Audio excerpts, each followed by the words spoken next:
Welcome to Marketing in the Age of AI, the show for leaders who want real results, not more noise. Join Emmanuel Rose as he helps business builders turn AI from a confusing add-on into a practical advantage with clearer messaging, stronger trust, and smarter systems. If you felt the shift happening in real time, you're not imagining it. In the agentic pivot, Emmanuel calls it the move from experimenting with AI to building with it, so it supports your team, your brand, and your growth. Let's get into it.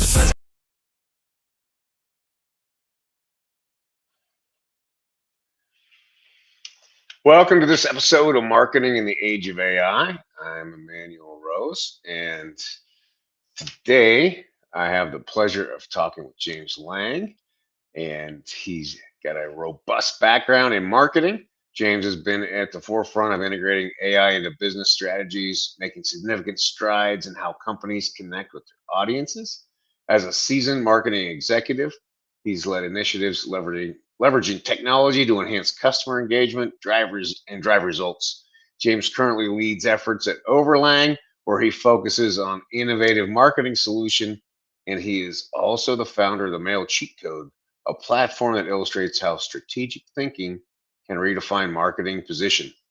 You're ready for a great conversation, and who knows where it's going and where it'll end up. That's what I'm going to tell you right now. James, thank you so much. Yeah, thank you for having me. It's always dangerous when you just launch in and it could go anywhere. That's right. That's what I have come to enjoy about my own podcast, is that I get to take it wherever it needs to go. Will you elaborate a little bit about the role that AI is playing in what you're doing at Overlang, and give us a little background on Yeah. it? So, there's so much confusion around AI. There's a lot of signal and noise and, trying to actually get to the signal and understand what is of value, what can actually move the needle. That was an area. So we launched Overlang just under a year ago. And the goal was to create a set of tools and resources that basically took all the stuff the Fortune 500 guys already have in-house and make that more accessible to your average American business out there. And the wall we kind of ran into is, as you try to leverage all these off the wall or off the shelf solutions, the cost just goes exponentially. Like if you look at any sort of tool, they all talk about credits and how much you need to pay. And it's so murky before you get into it, before you get in too deep. Like, how many credits am I going to need? How much is this really going to cost me? And does it actually do what I need it to do for my business versus it's like going to a casino. You're changing all your money into these little chips, and then it's like it's all obfuscated about how much everything costs, which exactly is there's sticker shock. I've had some really big sticker shock moments in the last quarter for sure. Yeah, and it happens after you've already used up the credits. It's not beforehand. You don't have visibility. It's really frustrating. So that was an area that we really started to look into. How do we solve that problem? And thankfully, my business partner, Jeff, he has a tremendous amount of experience in AI and big data back before it was cool. And so he's getting all frustrated with how do we, get these tools to all talk to each other? How do we create something that's sustainable? How do we automate as much of this as possible so that we save our time for the things that really are unique and novel and require that extra effort to help them overcome? And it's kind of like one of those Steve Jobs Wozniak moments. Like in this example, I'll be Steve Jobs, I guess, but just locked Woz in the closet for like a weekend. I was like, just fix it, just make it work. I don't know how to make it work. I just know what I need it to do. And anyways, he's a great partner and really a great solution architect. And he actually went through and built out what became our own platform. So we didn't mean to become an AI vendor, an AI company, but just out of necessity and not having the tools off the shelf that actually did what the tools off the shelf said they did, we actually built out our own infrastructure. And we have some pretty close partnerships with Amazon, AWS. So we're able to basically create these solutions where AI makes sense, and we solve a lot more problems that AI doesn't make sense solving. But where it does make sense, we can implement it in a way that's private, secure, and predictable in terms of cost. Love that. And then what's your platform called? What are you calling it? What'd you name it? Yeah, so we've gone through 3 different names. We were thinking about Strive OS, but ran into some trademark difficulty there. Okay. And so basically what we're sticking with right now is Olay, OLAI, just to keep it simple, something that's not trademarked out there already. There's, Yeah. again, so much noise in AI that anything you try to name AI related, it's already out there. So if you're going to build a moat around your IP, you've really got to put some time into thinking about how you're going to name it, how you're going to communicate it in the market. So we call ours just OLAI. But again, it's a blended solution. So what we do is we sit down with business owners. We say, look, what are the things that are holding you back? If you could wave a magic wand, what are the 3 or 4 things that you could, either automate or do better? What level of team growth do you need in these certain areas? Where are you a little bit atrophied? What muscle can we work on to give you the most ROI the most quickly? And so between compliance, between technology, between personnel, and also just marketing, even figuring out how to like quantify what your marketing's doing. So when that agency, takes your paycheck every month, and that annual retainer feels like it's just burning a hole in your pocket, you want to feel good about writing this check. It's not just I'm throwing money into a black hole. Yeah, So for sure. those are all the things that we really partner with. We can come alongside the business owner and work through those challenges together. I love it. Olay, olay, olay, olay. Right. I love that. That's cool. I'm wondering who your ICP is for the Olay platform. So, in terms of, or give me some more context for that question. Oh yeah, I mean, Sure. what kind of businesses are you finding that are getting the most value out of it right now? Yeah. Cool. Okay, yeah, because there's some technical ICP terms out there. I want to make sure I understood what you were asking. So awesome. So yeah, where we're really focused on, and we've been able to provide the most value, is in the legal space. So these law firms with like 5 to 10 partners, their biggest challenges are on the phone all the time, or somebody at their office is on the phone all the time with potential clients, and they're like, I don't know if we can handle this case. It's not in our area of expertise, or is even in our area of geographic location.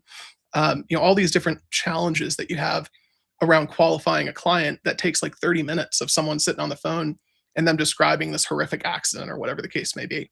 Right. So we've taken that and we've kind of shrunk that down into a process where people can reach out via voice or chat, have a conversation with a booking agent, and that agent will ask them all the questions necessary to pre-qualify them and then set up a scheduled time for someone from the firm to actually talk to them.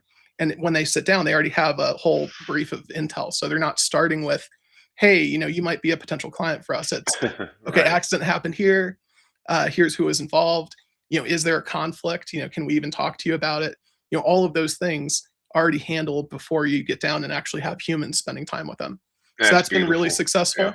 That's awesome. Another piece that has been kind of interesting, we're really leaning into the interface between medical offices and the insurance industry. And insurance is historically horrible at innovating and drags their feet.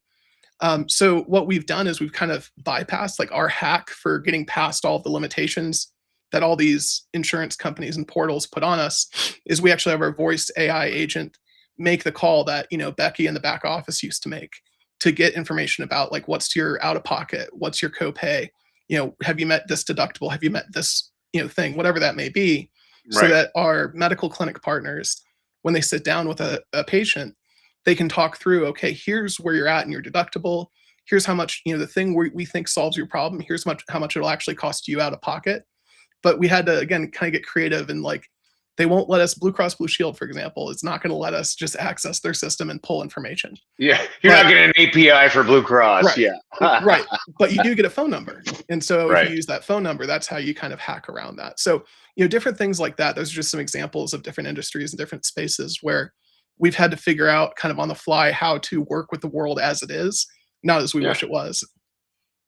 Yeah, it's an interesting transitionary time, isn't it? Where you look at data lakes for an individual company, but in entire sectors of the economy also need to get their data lakes together so that you could actually have good conversations between the various softwares. Yeah, everything's so siloed, and that's not a bad thing all the time. You want to protect your private data. You want to, build that moat, like we were talking about trademarks a moment ago. But Yeah. In the data space, building a moat around your data is really important. So when you build these technological solutions now, especially with some of the people we talk to, they're business owners who their kids helping them out, their kids in college, and he's real tech savvy. So he's like, oh, well, I can just use AI to do this. Yeah. And we kind of come in on the back end of that conversation and go, okay, no, your kid's not an idiot. Your kid's actually really smart. And we might hire him one day. But for right now, for what you're trying to do, here's all the reasons that's a bad idea. And it's something a college student isn't going to think about, because they haven't had that experience in the real world to know, okay, here's all the ways you can stub your toe. Here's all the ways you can accidentally, give your competitors some insights that, you really don't want them to have. Yeah, for sure. Yeah, it's interesting because I'm seeing projects like on the let's say a project is going to take for a whole business innovation, AI innovation. You've got 18 to 36 months. We're going to be in there monkeying around with things. So you got to be patient in terms of how you step those projects through. So little tiny projects, little one-off projects or voice project like you're describing, those could generate a savings or an ROI pretty immediately sometimes, while the bigger project is still going to take some time to get air and ROI. But besides kind of this return on investment, what are you seeing as KPIs and deliverables for the projects that you're in right now? Yeah, so one of the things that has been really kind of innovative in terms of how we quantify our impact on companies now is we look more and more at employee retention, because one of the core challenges if you're implementing technology, and this is why it's so important to have a technology partner that has a 360-degree view of the business. If you bring somebody in who just knows about AI, awesome, they're going to be able to do something with AI for you, but they're not going to know how doing this thing over here impacts your team, your personnel, the people that you've worked really hard to not only recruit, but then train. And these people have institutional knowledge. We're in a moment where people are kind of downplaying institutional knowledge. And that's kind of the thing that's killing organizations faster than anything else. So what we talk about with our partners is, look, when you look at the solution set, first off, let's start, I think we were talking before the show about if you can't draw out, what you're trying to solve on one piece of paper, you don't know what you're solving. And you certainly don't know what the solution is. So unless you can think on paper around that and create very specific things you're trying to solve, but at the same time, look at how does this impact Becky's job? How does this impact Bob's job? Is this going to make their lives easier? Are they going to be more effective? Because our goal is to have companies hire more people because they're more valuable and they have access to more information. And so one of the things that, besides, a measuring tool for us, which is just employee retaining, because everybody has that job at their company that like they burn through people. They never really change the description. They never really change what tools they're using, but somebody's quitting every 3 months in that job. And this is something where we can look at and say, okay, how do we make that a little bit easier? So the next time you hire somebody, it's not going to be as painful and they're more likely to stay and grow with the company as the brand grows. That's interesting. Yeah, I like that. Or I always say, how are we going to innovate that role so that it's stickier, right? Right. And then how can we automate parts of it that are grinding the people out of it, and then innovate it so that then you can retain better, right? Yeah, and the underlying way that you deliver those solutions, like even, okay, once you have it all on a piece of paper and it's pretty straightforward and you and I can understand it, the way that we deliver those solutions is really important too, because we utilize all of our learnings from past projects that we built, past solutions we built. So we actually have a very robust internal tool. I call it our AI army, so to speak. So you have the really expensive AI model to use, then the less expensive ones.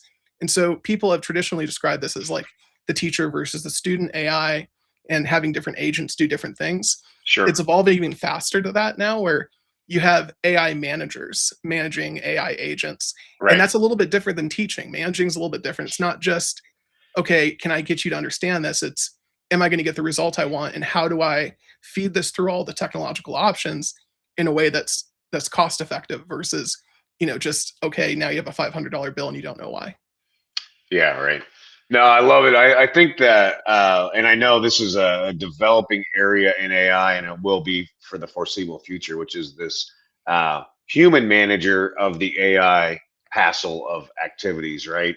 And then having that manager, which I actually love my manager. I call him Big Poppy, and he's just like the boss of everybody's charter, right? Because I Right. want to have no scope creep from each of those little sub agents because Nice. they're tricky little suckers. They will Yes. add stuff to their charters. So Big Oh yeah. Poppy, one of his biggest jobs, his number one job is managing the charters for the sub agents.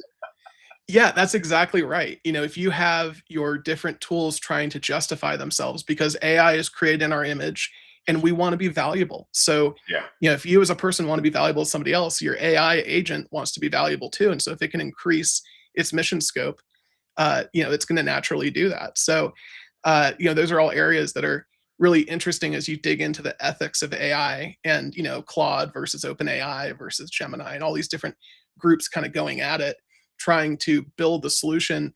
I think overall, Claude and the team at Anthropic have done the best job of trying to document the ethics of the tools they're building and the solutions, and actually fact checking and sheep dipping the information to see if, like, okay, when we actually put these things out in the wild, like, let's do the worst thing we could imagine with these tools. Will they let us do it?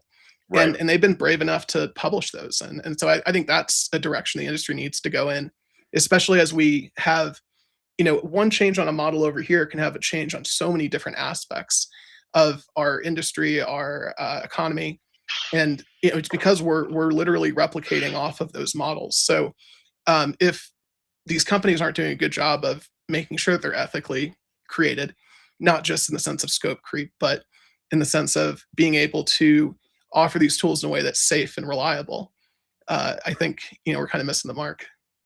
Yeah, I agree, and to some extent, it's incumbent upon us as the intermediaries, and then also that the clients also have some visual of this and some I think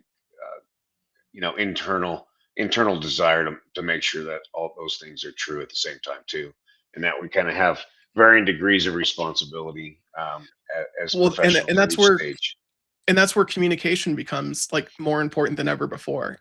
People are worried about, oh, I'm getting all this AI slop in my social media feed. But if you can use AI to be a thought partner in your communication and communicate things much more clearly and effectively, you're going to be able to win those internal arguments. So because so many of the battles happen behind the scenes in the boardroom. They're not Yeah. happening, out with the marketing team or the sales guys. So, that's where you have to be able to have very clear 2020 vision for everyone, every stakeholder. Yeah, governance is a critical component in an AI, in any technology, but in AI specifically. And we want to make sure we bring the shadow AI out for the organization so that we're on approved tools. That's one of the pieces Yep. of governance, and then also that we know what we do and don't put into the AI tools. That's another part of the governance. No IP, no personal identifiable information, those sorts of things, and then how we use it, right, and what's acceptable use inside of our organization. So those are all considerations that have to happen at some level to have clean policy. Yeah, and that's where I go back to, what I call the butthole AI consultants out there just slinging other people's stuff and, just cashing a check. Those people are not going to have those conversations with you. They're not Right. interested. They're interested in how do I cash your check very quickly. But people are willing to sit down with you and have those complex conversations, think through all of the ifs and ands and buts, and actually like build a solution that works for what you're trying to solve within the context of your company and your culture. That's the difference right now. Those are the two big things that differentiate the heroes from the zeros, in my opinion. I love it. Yeah, I agree with you. This is a serious initiative. It's a big change, titanic shift that we're in, and we need to treat it professionally and be adults in the room. Go through the strategic planning process and the change management process and the governance process, and make sure that we're getting good use cases and then building solid SOPs that help support people's jobs. So I'm with you 100%, James. I wanted to ask you about just one of your favorite projects that you're working on right now. Just give me an Yeah. example of that. I think the most fun we're having right now is figuring out how to allow our clients to actually in real time coach and give feedback to the AI bot on their site. So I mentioned a moment ago that we have these AI armies, so to speak. You have the managers, you have the soldiers, and all that's great. But the problem is the bottleneck for so many of these solutions is like, well, if you want us to do it differently, submit a ticket. Right. And that's like the old Microsoft culture, right? Of like, we're not going to let you actually solve the problem. We'll let you submit a ticket to somebody who can in 7 to 10 business days.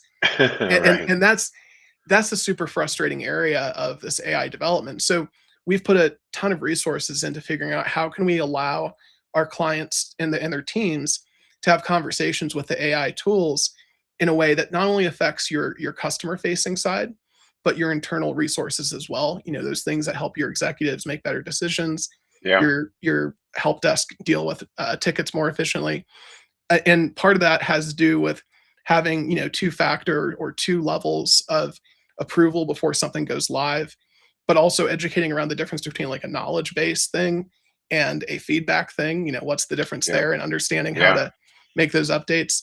But again, when you build something that's fully owned internally by the company, what you're doing is you're giving them the ability to do that, because there's nothing being sent out to some third party where they have control over the knowledge base and the guardrails. It's all in-house and it's all accessible. So that's probably the most interesting, because it's so challenging to get AI to understand it the way that you and I or a client might put it into words. And context is key. Yeah, and the difference between policy and what the human wants to be satisfied, right? And those things are often at odds with each other. And if the guardrails are too tight, then the AI is not going to do it. But there has to be enough use cases to start to understand the nuance. Well, in companies that or platforms that get that stuff right, they still seem to be screwing up on the memory side, the contextual awareness, because it's so expensive to store that cache and have that level of context available. So the first thing they do to reduce cost, and you and I both know how expensive compute's becoming, the first thing they're doing behind the scenes, they're like, well, our clients won't really notice this too much. We'll just shorten that memory, that context a little bit. And all of a sudden you get these wild results where, again, if you have control, you have visibility into all those things. It's not a mystery. It's not a black box anymore. Yeah, and there's the number of circles that you end up in, right, online, trying to get into an account, for instance. Oh, yeah. Just some of those things where the bot's supposed to be helping you, and then it says, well, if you log in and go to this place, blah blah blah, and it's like, well, here's the first thing, I can't log in. So that rule that the programmers put in, that's the first problem, and it is no longer solving the challenge that I have. Right. Yeah. And you've seen probably with ChatGPT, they've made incredible advances in this. And it used to be that like after 3 or 4 prompts, it would start to lose context of what you were discussing and start to kind of loop around. They've gotten much better with that. So that's really where I think the undercurrent of all the focus in the industry right now is how do we make context more affordable and scalable? And it's paying dividends. It's happening, which is nice. So that solves a huge problem. Well, that's great. As we wrap up here, what do you see for where you all are headed for the foreseeable future? What's kind of next on your tick list? Yeah, so we've been working on figuring out, and this is something that so many brands deal with, but when your brand story is we're less than a year old and what we originally set out to build is different from what we've built, and here's why, and all these different things, you end up with layers of specialization as well as general knowledge. And so what we're really putting a lot of time and thought into is how do we do a better job of communicating the fact that we do provide a general solution, but with very powerful specialization when needed. And so that's why you hear me say sometimes AI is just one tool in our toolbox. We spend a lot of time talking about it because it's something that is so important, and if you get it wrong, it has such catastrophic results.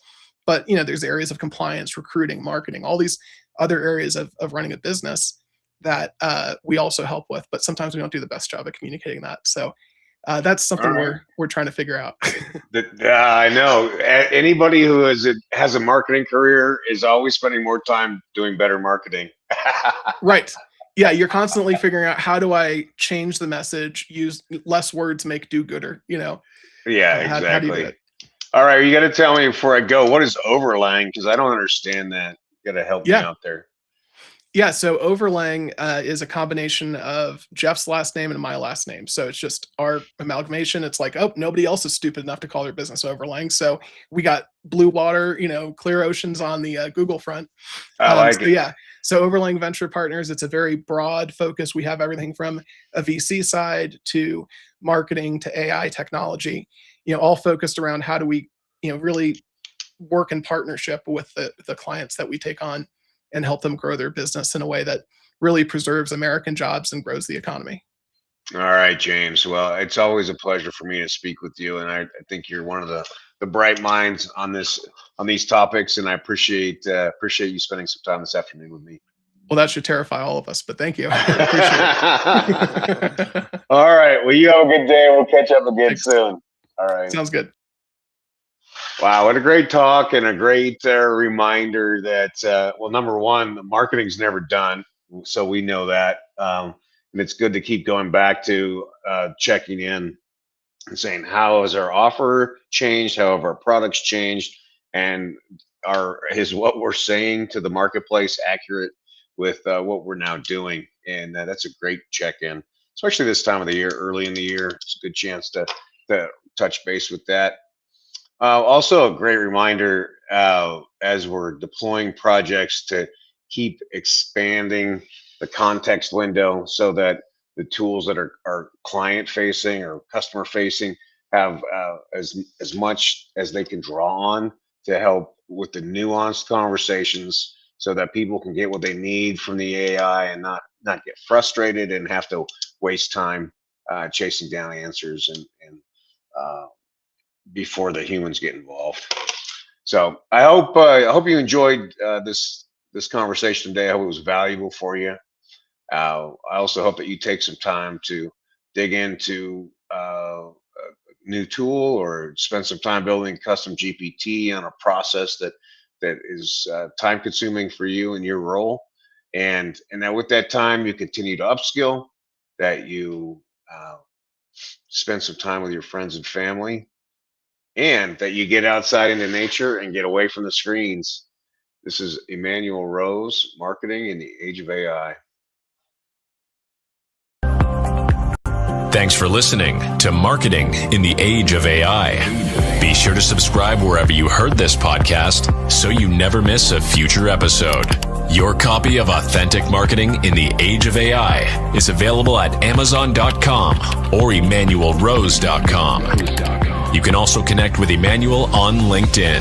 Thanks again for listening, and we'll see you next time.